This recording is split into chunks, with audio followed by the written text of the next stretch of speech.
Hello guys and welcome to Skynomics academy. My name is Sunil Kumar Yadav और आज हम लोग सेकंड पार्ट डिस्कस करने वाले हैं। किसका भाई? जो forest and wild life resources. कल या फिर पिछले वाले लेक्चर में हमने बताया था कि कितना इंपॉर्टेंट होता है फॉरेस्ट और वाइल्ड लाइफ रिसोर्स हमारे एग्जिस्टेंस के लिए, या फिर बोला जाए पूरे इकोसिस्टम के लिए, है कि नहीं? अगर इकोसिस्टम या फिर बोला जाए बायोलॉजिकल जो बायोस्फीयर है कि नहीं? अगर क्या बोला जाए भाई, बायोलॉजिकल जो बायोस्फीयर है, अगर उसको बचाकर चलना है तो हमें दोनों को, वाइल्ड लाइफ और किसको, फॉरेस्ट को, दोनों को बचाकर चलना होगा।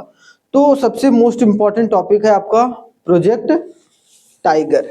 ठीक है, इसमें प्रोजेक्ट टाइगर से शुरुआत करेंगे आज।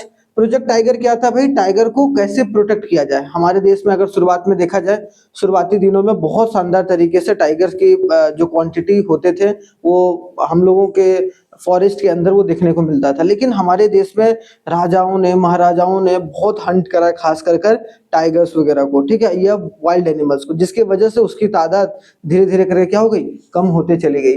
तो इसी को अगर देखा जाए तो टाइगर पॉपुलेशन है significantly decline over the years from a estimated कितना 55,000 at a turn of a century to only, देखो पहले हमारे कंट्री में देखा जाए तो टाइगर को एक बार काउंट किया गया था बहुत साल पहले, तो एक तरीके से 55,000 टाइगर्स हमारे देश में हुआ करते थे। अब कितना बच गया? मात्र 1827 इन 1973। अब हालांकि थोड़ा सा बढ़ा हुआ है, ठीक है, 2-3 हजार के आसपास जो टाइगर हैं वो हमारे देश में फिलहाल हैं। तो लेकिन तब भी अगर देखा जाए तो कितना एक डिक्लाइन आया था, बहुत लार्ज नंबर में। तो इसीलिए 1 अप्रैल 1973 को हमारे देश में प्रोजेक्ट टाइगर शुरू किया गया। किसके थ्रू? कांग्रेस के गवर्नमेंट के through, to conserve our national animals the royal tiger, ताकि हम लोग, जो हमारे देश का शान हुआ करता था, हमारा जो एक तरीके से गौरव या प्राइड हुआ करता था, उसको एक तरीके से प्रोटेक्ट करने के बारे में। अब क्योंकि उस वक्त कांग्रेस की सरकार थी तो 1973 में कांग्रेस ने जो है, ये कांग्रेस की गवर्नमेंट ने 1 अप्रैल 1973 को कौन सा लॉन्च किया? क्या लॉन्च किया? Project tiger. ये बात जरूर याद रखना है, बहुत इंपॉर्टेंट है।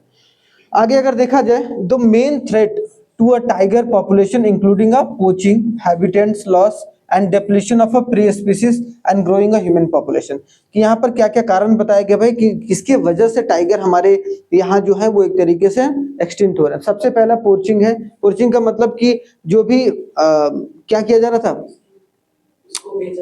इनके इनके स्किन्स वगैरह को निकाल के, उसके पहले भी मान लो, पोचिंग से पहले अगर हंटिंग हंटिंग और हंट करके आप उसको एक तरीके से बाजार में बेच सको, वो एक बहुत बड़ा कारण था। हैबिटेट लॉस, धीरे धीरे कर कर हम लोग जो पॉपुलेशन बढ़ता चला गया, जिसके वजह से जो टाइगर की पॉपुलेशन है वो कम होते चले गए और हम लोगों का दायरा जो है वो जंगलों की तरफ ज्यादा शिफ्ट होना शुरू हुआ। तो धीरे धीरे अपने आप ही जो है वो एक तरीके से खत्म हो गया।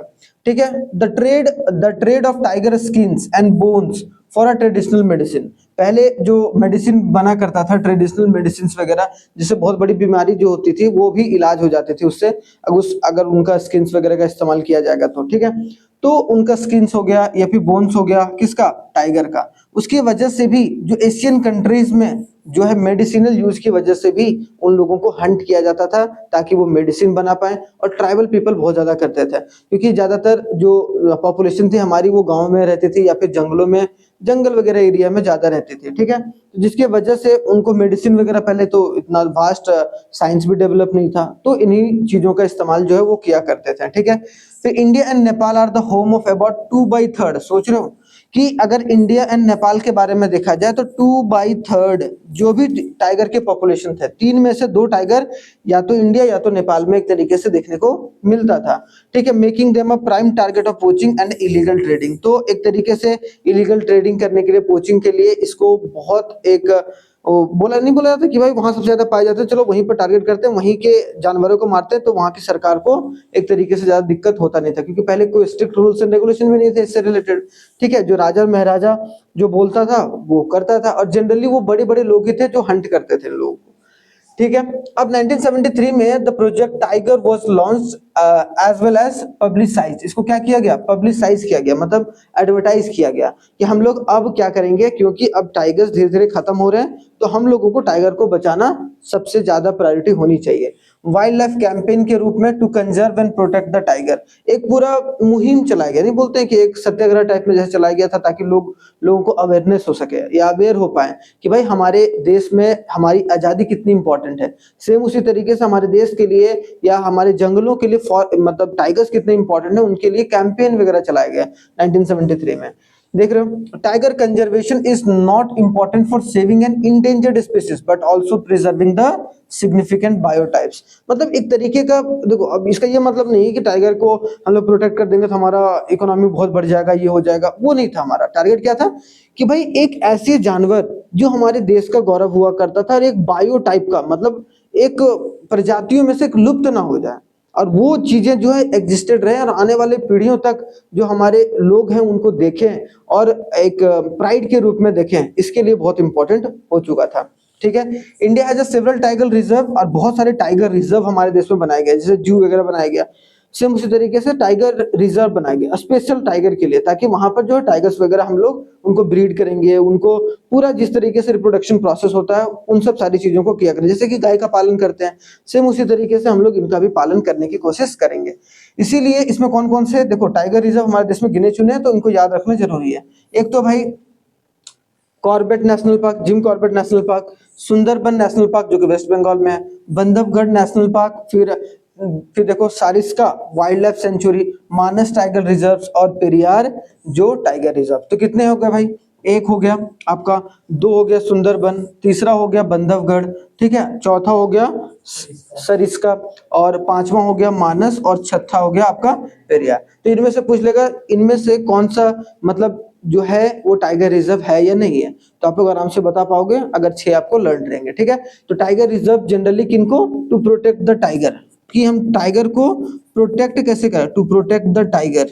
ठीक है, खास करके टाइगर और उनके जितने भी प्रजाति हैं, जैसे होता है ना स्पीशीज, अलग अलग तरीके के टाइगर होते हैं, ठीक है, तो उनको एक तरीके से प्रिजर्व के लिए बनाया गया। आगे आ जाओ भाई, types and distribution of forest and wild life resource. यहाँ से और इंपॉर्टेंट टॉपिक, एक तो प्रोजेक्ट टाइगर के बारे में इतना तो जरूर याद रखना है कि कब आया था, 1 अप्रैल 1973 को, और एक तरीके से कितने टाइगर रिजर्व हमारे देश में उसके बाद जो है वो बनाए गए। अब आते हैं कि टाइप्स और distribution of forest and wild life resource.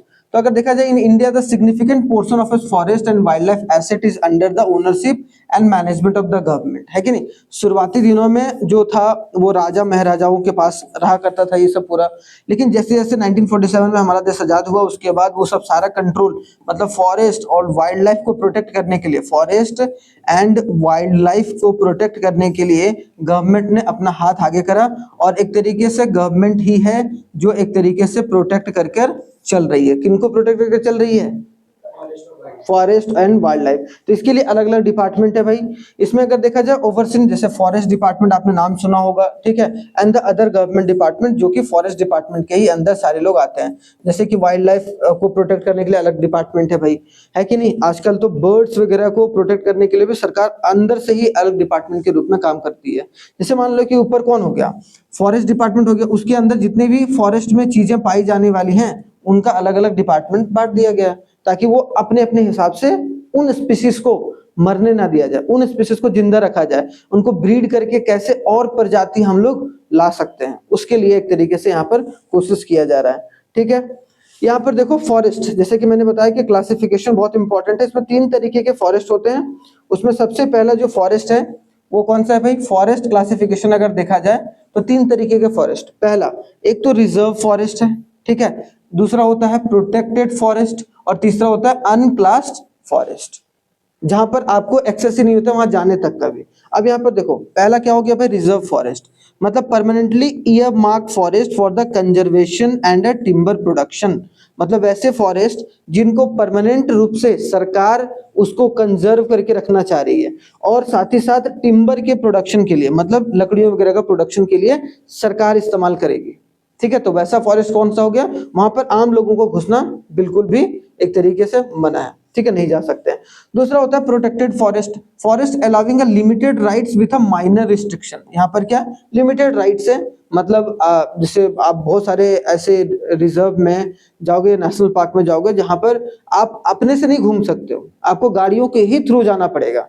वहां पर पूरा प्रोटेक्शन, तो लिमिटेड अलाउमेंट है, लेकिन आपको वहां पर जो है तब भी एक तरीके से प्रोटेक्टेड फॉरेस्ट के अंदर आता है। तीसरा होता है अनक्लास्ड फॉरेस्ट, मतलब inaccessible for an unoccupied forest belonging to the various entities, जिसमें एक तरीके से अलग अलग जो पार्ट है, अब किसी ने मान लो कि अपना 5 एकड़ जमीन पर जंगल लगा रखा, तो एक तरीके से वो अनक्लास्ड है, उसको कोई भी क्लास के अंदर नहीं। ये तो पूरा, ये दोनों एक तरीके से जनरली जो है वो एक तरीके से क्या है, किसके अंदर है, गवर्नमेंट के अंदर। और ये भी वैसे गवर्नमेंट के अंदर आएगा, जैसे मान लो कोई ऐसा जगह है जो एक तरीके से किसी के ओनरशिप में नहीं है, या ओनरशिप में है तो फिर तो उसके क्लास का हो गया भाई, अगर ओनरशिप में नहीं है तो वो किसके अंदर आएगा, सरकार के अंदर आ जाएगा। सिंपल सी बात। जहां पर क्या इनएक्सेसिबल है, अनऑक्यूपाइड फॉरेस्ट है। अभी एग्जांपल के साथ भी देख लेंगे थोड़ा सा आगे। देखो यहाँ पर जैसे कि मैंने बोला 3 होते हैं भाई। पहला हो गया reserve forest, more than half of the total forest हमारा जो है has been seen declared as a reserve forest. अगर हमारे देश में जितना भी फॉरेस्ट है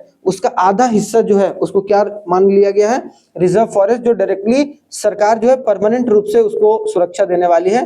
ठीक है, ये reserve forest are considered the most valuable for conserving forest and wild life resource.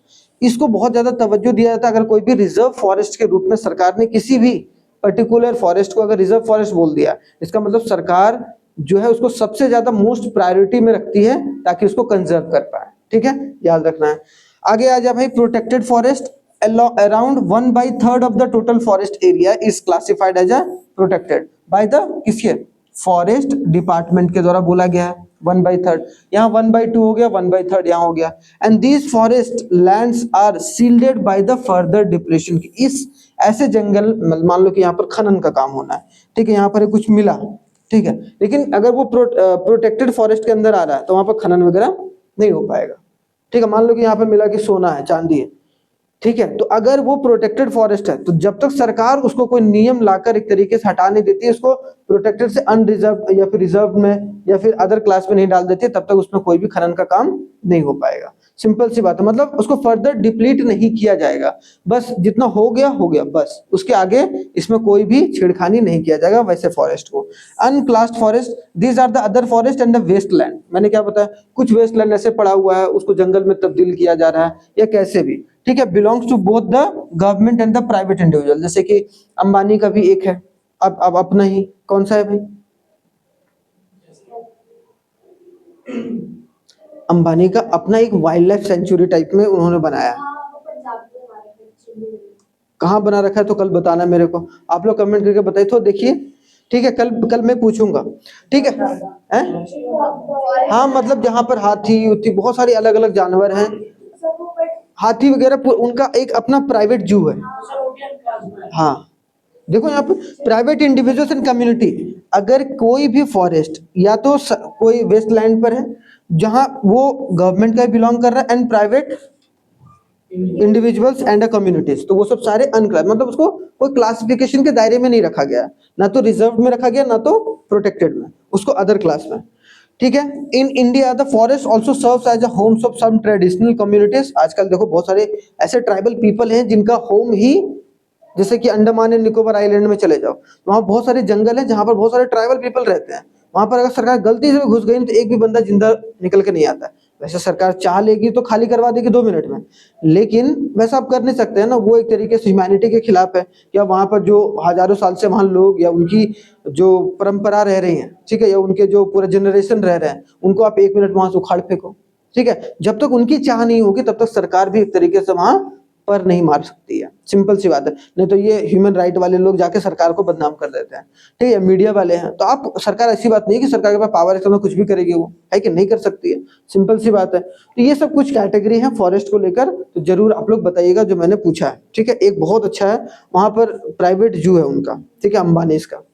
आगे देखा जाए, reserved and protected forest are the area set aside for growing trees and other forest products as well as safeguarding process. वहां पर ना तो आप पेड़ काट सकते हैं, अगर आप कोई स्पेशली अगर मान लो कोई जोन आपने बना रखा है कि हम लोग पेड़ उगाएंगे, यहाँ पर काटेंगे टिम्बर्स वगैरह, तो अलग बात है, लेकिन वैसे इसमें कोई भी छेड़खानी नहीं होती है। Madhya Pradesh has most significant portion, Madhya Pradesh के पास सबसे ज्यादा जो है पोर्शन ऑफ लैंड है जहां परमानेंट फॉरेस्ट देखने को मिलता है। सोचो 75% ऑफ टोटल फॉरेस्ट कवरेज, समझ रहे हो? मतलब अगर देखा जाए 75% जो है वहां का एरिया जो खास करके फॉरेस्ट के अंदर आता है, मतलब जो जितना ही फॉरेस्ट के अंदर आता है उसका 75% क्या है भाई? परमानेंट फॉरेस्ट के रूप में देखने को मिलता है, जिसको सरकार ने परमानेंटली कंजर्व करके रखने के बारे में सोचा है। Jammu and Kashmir, Andhra Pradesh, Uttarakhand, Kerala, Tamil Nadu, West Bengal and Maharashtra have also substantial area designated as a reserve forest within their overall forest region. कि जितना भी फॉरेस्ट रीजन है उनमें से बहुत हद तक बहुत सारे ऐसे जंगल है उसमें जिनको वो किस कैटेगरी में रखा हुआ भाई? रिजर्व फॉरेस्ट के रूप में। तो अगर बोलेगा सबसे ज्यादा परमानेंट या फिर फॉरेस्ट जो कि परमानेंट फॉरेस्ट के रूप में रिजर्व करके रखा गया तो वो मध्य प्रदेश है और सारे ये सब स्टेट्स हैं। ठीक है, कुछ पार्ट और हैं जैसे कि बिहार है, हरियाणा है, पंजाब है, हिमाचल प्रदेश है, Orissa and Rajasthan primarily have their forest classified as a protected forest. कि इन सब सारे जगहों पर जितने भी स्टेट्स हैं वहां पर ज्यादातर प्रोटेक्टेड फॉरेस्ट के रूप में देखा गया। ठीक है, इन द नॉर्थ ईस्टर्न स्टेट, बहुत सारे नॉर्थ ईस्टर्न मतलब 7 सिस्टर स्टेट्स, जहाँ अरुणाचल प्रदेश, असम है ना, अरुणाचल प्रदेश, वो सब, गुजरात, नॉर्थ ईस्ट इधर वाला, वेस्ट बंगाल के ऊपर वाला, समझ रहे हो, मिजोरम वगैरह, मेघालय वगैरह। ठीक है, यहाँ पर बोला गया है कि जैसे in the north eastern state and the part of Gujarat, और कुछ पार्ट जो है गुजरात में, a large proportion of forest are categorised as unclassed. ठीक है, unclassed forest manage by the local community, जो कि किसके द्वारा मैनेज किया जाता है? लोकल कम्युनिटीज के द्वारा। वहां पर सरकार ज्यादा दखल अंदाजी नहीं, अगर चाह ले सरकार तो उसको कर सकती है, लेकिन वो जनरली लोकल कम्युनिटीज के थ्रू ही प्रोटेक्ट किया जाता है। ठीक है, आगे आ जाओ भाई, कम्युनिटी एंड जो कंजर्वेशन। तो कंजर्वेशन यहाँ पर ये टॉपिक है। ठीक है, ये कम्युनिटी एंड कंजर्वेशन। तो conservation strategy aren't a new concept in our country. अगर देखा जाए कंजर्वेशन के बारे में कोई नया टॉपिक नहीं है, लेकिन अब मान लो कि कोई एक गांव है बहुत बड़ा, या फिर बहुत बड़ा शहर है, अब शहर के बगल में ही बहुत बड़ा जंगल है जहां पर बहुत सारे टाइगर मिल रहे हैं। तो भाई एक है कि सरकार जाके वहां कूद के बोले, और दूसरा बोले कि भाई आप ही लोगों में से हम 50-60 लोगों को चुनते हैं जो इस पूरे फॉरेस्ट को प्रोटेक्ट करेगा, हम यहाँ से कुछ भी नहीं ले जाएंगे। तो हमने क्या किया, वहां के लोगों को एक तरीके से ये पावर दे दिया और एक कम्युनिटी बना दिया और उसको सरकार के अधीन ले आए। तो मतलब क्या कर रहे हैं, हम उन लोगों को या उन लोगों के सोच को भी एक तरीके से प्रभावित नहीं कर पा रहे हैं, मतलब एक तरीके से गलत तरीके से प्रभावित नहीं कर रहे हैं, और वहां से चीजों को भी प्रोटेक्ट करके लेकर चले जा रहे हैं। ठीक है, तो सरकार ऐसा काम करती है। लेकिन लोकल कम्युनिटीज, जैसे अभी आगे जाके पढ़ाऊंगा, लोकल कम्युनिटीज जैसे कि यहाँ पर भी उत्तराखंड में भी हुआ था एक बार चिपको मूवमेंट, तो वहां पर भी एक तरीके से पेड़ को काटे जा रहे थे यहाँ पर इकोनॉमी को बढ़ाने के लिए या फिर बहुत सारी चीजों के लिए। तो उन्होंने चिपको मूवमेंट जो है वो स्टार्ट करा था हमारे यहाँ पर उत्तराखंड में भी। तो local community in certain region of India are facing a challenge in preserving the habitats alongside the government authorities, because only by doing so can they ensure their own future livelihood. मतलब एक तरीके से अभी भी बहुत सारे ऐसे communities हैं जो प्रोटेक्ट करने में जो असमर्थ रहे हैं, खास करके हैबिटेट्स को, वो लोग खुद ही वहाँ के लोकल कम्युनिटीज ही मार मार के उन जानवरों को एक तरीके से खा रहे हैं, या फिर अलग अलग तरीके से उनका ट्रेडिंग भी कर रहे हैं। तो उसके लिए सरकार को एक और भी स्ट्रेटेजिकल जो चीजें हैं वो सोचकर चलनी पड़ेंगी, जिसके वजह से चीजें और भी बेहतर हो सकती है। इन सरिस्का टाइगर रिजर्व जो कि कहाँ पर है, राजस्थान में, residents has opposed mining activities by referencing the wild life protection act. देख रहे हो, मतलब लोकल कम्युनिटी भी एक तरीके से, ऐसा नहीं है कि वो हमेशा ये चाह रहे हैं कि यहाँ पर कोई प्रोटेक्शन हो ना, बल्कि वो चाह रहे हैं क्या कि यहाँ पर कोई इलीगल माइनिंग वगैरह ना हो, या फिर माइनिंग हो ही ना, बस जैसा है वैसा रहने दीजिए।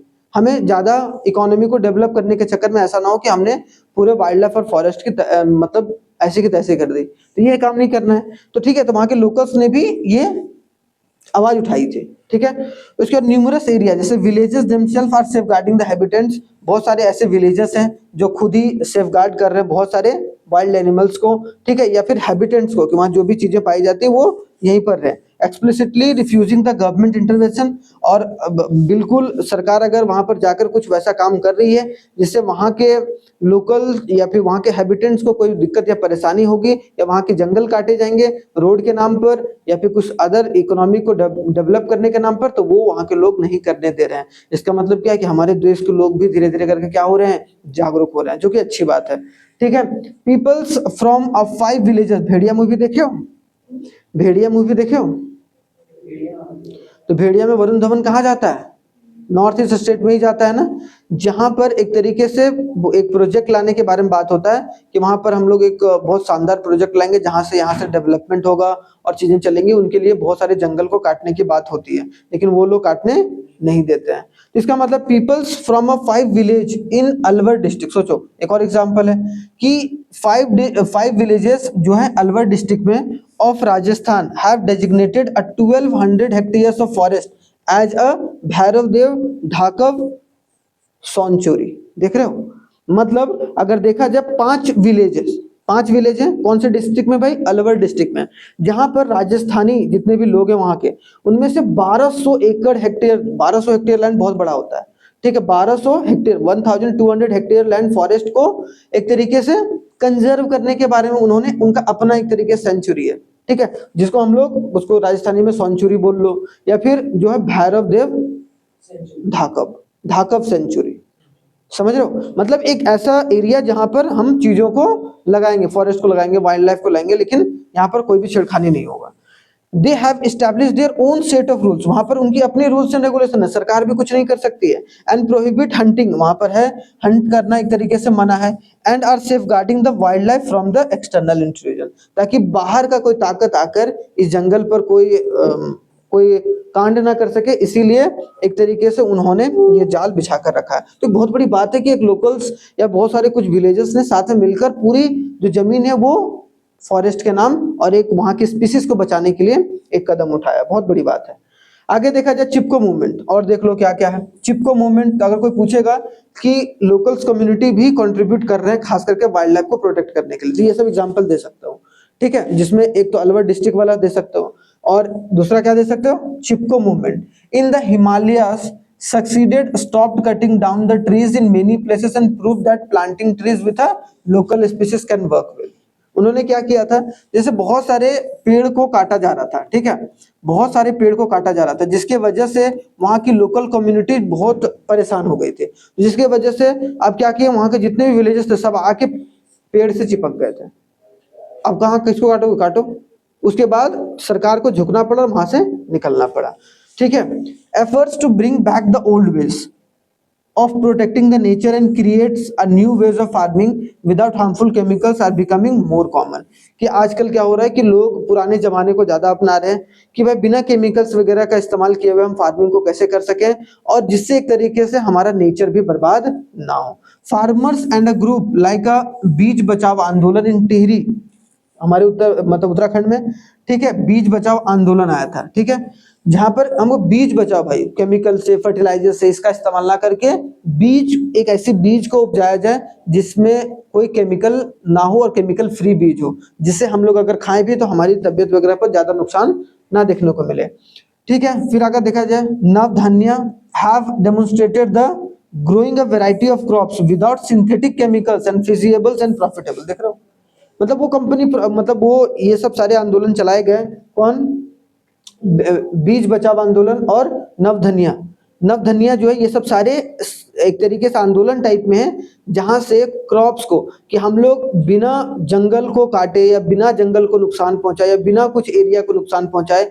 हम ऐसे क्रॉप्स को उगा सकते हैं जिससे एक तरीके से इन्वायरमेंट को कोई भी नुकसान नहीं होगा। आजकल देखो पेस्टिसाइड वगैरह कितना हानिकारक है कि नहीं। हम लोग आधा जो भी सामान खा रहे हैं आजकल वो क्या है, उसमें केमिकल्स ही तो है, इसीलिए तो लोगों को इतना हार्ट अटैक, इतना ब्लड प्रेशर, शुगर, बहुत सारी प्रॉब्लम जो है वो एक तरीके से देखने को मिल रहे हैं, जो कि आगे चलकर धीरे धीरे कम होगा ही अगर हम लोग अभी से जागरूक होंगे तो, ठीक है।